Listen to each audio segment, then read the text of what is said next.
Hello guys, I'm going to show you in a moment the experiment that I mentioned you last week. We had the water here in a beaker, the Alka-Seltzer, the food coloring, the red color, and the oil. So as you can see on the beaker, I have some water already on the beaker, and I'm going to add the oil.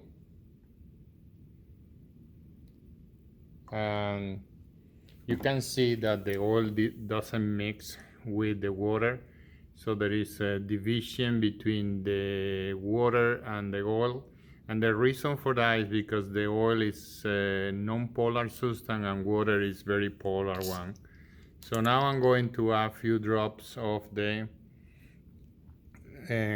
food coloring.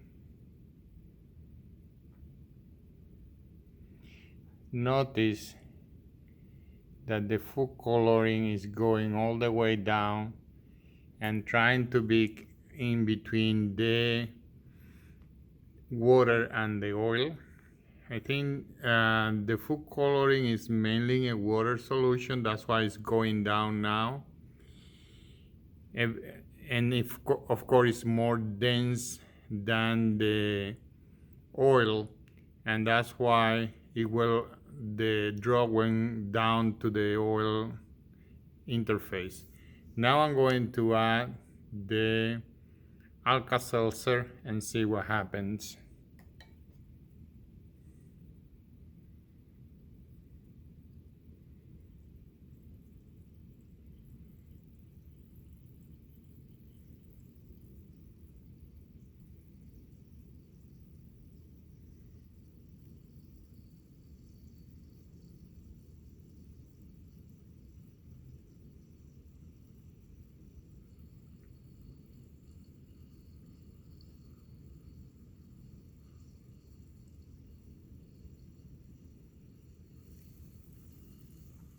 You see from the top there is a gas being produced,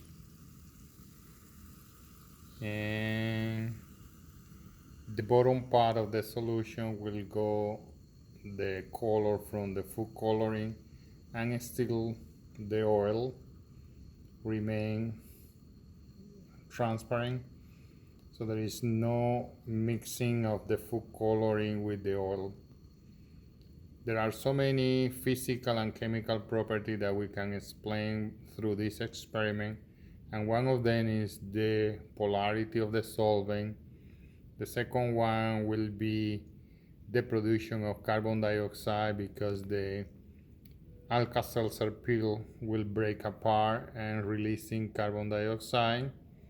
And as you can see, the food coloring is only soluble in water rather than being coloring the oil solution. That's it for today. You can do that at home if you want to try. It's very safe to do at home. Thank you for watching.